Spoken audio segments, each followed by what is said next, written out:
adalah permukiman tradisional Madura atau suatu kumpulan rumah yang terdiri atas keluarga-keluarga yang mengikatnya. Letaknya sangat berdekatan dengan lahan garapan, mata air atau sungai. Antara pemukiman dengan lahan garapan hanya dibatasi tanaman hidup atau peninggian tanah yang disebut gelengan atau tabun, sehingga masing-masing kelompok menjadi terpisah oleh lahan garapannya. Satu kelompok rumah terdiri atas 2-10 rumah atau dihuni 10 keluarga, yaitu keluarga batin yang terdiri dari orang tua, anak, cucu, cicit, dan seterusnya. Jadi, hubungan keluarga kandung merupakan ciri khas dari kelompok ini. Susunan rumahnya disusun berdasarkan hierarki dalam keluarga. Barat timur adalah arah yang menunjukkan urutan tua dan muda. Sistem yang demikian mengakibatkan ikatan kekeluargaan menjadi sangat erat. Sedangkan hubungan antar kelompok sangat renggang karena letak permukiman yang menyebar dan terpisah, dan ketergantungan keluarga tertentu itu pada lahan masing-masing. Di ujung paling barat terletak Langgar, dan bagian utara merupakan kelompok rumah yang tersusun sesuai hierarki keluarga. Susunan barat timur terletak rumah orang tua, anak-anak, cucu, dan cicit dari keturunan perempuan. Kelompok keluarga yang demikian disebut koren atau rumpun bambu. Tanian lancang terbentuk karena sejumlah rumah ditata berjejeran dengan rumah induk yang berada di tengah-tengah. Biasanya, rumah induk ini ditandai dengan hiasan 2 jengger ayam di atapnya dengan posisi berhadapan layaknya batu nisan pada sebuah makam. Hiasan ini mengingatkan penghuni rumah pada kematian yang pasti akan dijalani oleh setiap makhluk hidup. Rumah induk ini ditempati oleh orang tua pada keluarga tersebut. Orang tua ini disebut kepala somah. Ibarat raja kecil, kepala somah adalah yang menguasai semua kebijakan keluarga, terutama menyangkut masalah perkawinan. Ya, terima kasih atas pertanyaannya. Apa latar belakang tentang tanah lanceng itu? Tanah lanceng itu dari segi bahasa, tanian itu halaman, lanceng itu panjang. Jadi tanah lanceng itu halaman yang panjang. Tapi bukan masalah tanian lancengnya atau tanian yang panjang, tapi ada satu komponen yang menjadi satu dan dinamakan tanah lanceng. Yang pertama itu Roma, rumah yang dinamakan rumah pengsal yang seperti ini rumah pengsal.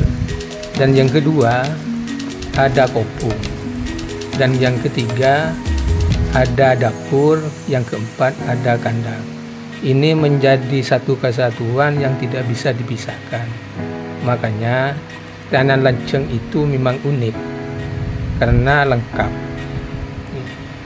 Kadang ada di tempat lain itu cuman ada rumah tapi tidak ada kopungnya, kandangnya itu ada di belakang, dapurnya ada di belakang. Kalau tanah lanceng itu bedanya, rumah menghadap ke selatan, kopung atau langker itu ada di depannya, dan dapur dengan kandang itu jadi satu dan ada di depannya juga. Kenapa harus seperti ini? Dulu itu masih zamannya benga sepuh atau yang tua-tua di sini itu, rumah pengsal itu rumah yang pintunya hanya satu, hanya di depan. Itu menjaga bagi kaum perempuan yang sangat privasi, dan yang laki-laki itu biasanya ada di kopung untuk mengawasi dari keluarganya itu. Dan dapur itu kenapa harus ada di depannya? Biar ketika seorang perempuan itu keluar di rumahnya langsung ke dapur itu, dan kandangnya juga seperti itu. Jadi Roma, kopung, dan dapur kandang itu menjadi kesatuan dan dinamakan tanah lanceng. Dan kebetulan yang tanah lanceng di sini ini adalah tanian lanceng yang paling panjang di Madura. Di Bangkalan itu ada, tapi 5. Di Sampang itu 5. Di Pamekasan yang di sini ini 11 rumah yang berjejer. Makanya kalau cuma 1 tidak dikatakan tanian lanceng, walaupun kategorinya itu lengkap.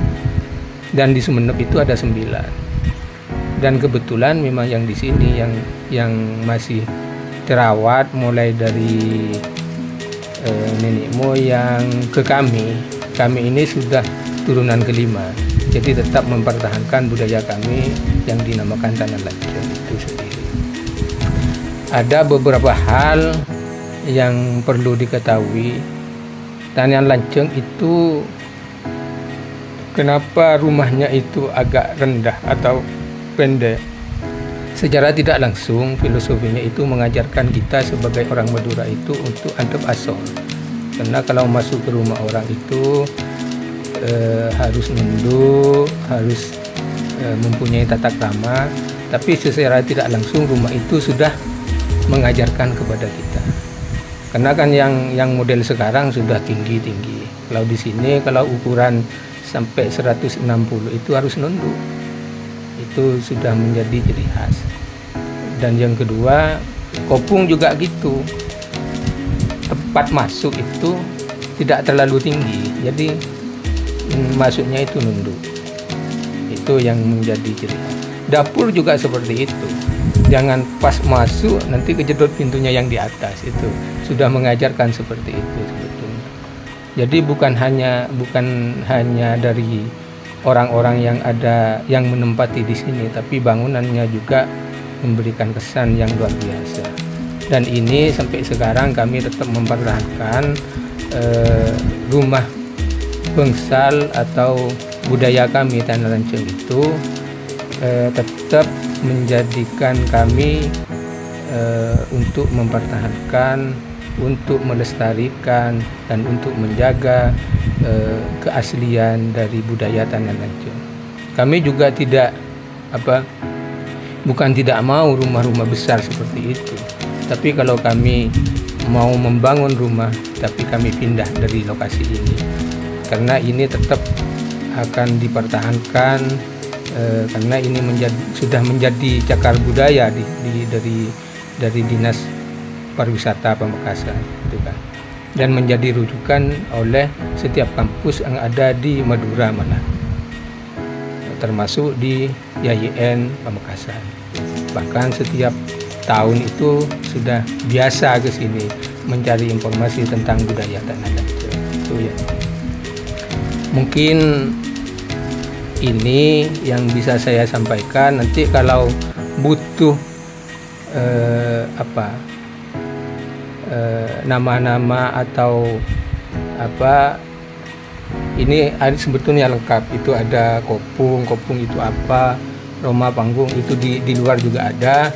Nanti bisa difoto dan kalau mau ditulis itu ditulis tidak apa-apa. Biar Dusun Butakan 1, Desa Larangan Luar, Kecamatan Larangan, Kabupaten Pamekasan.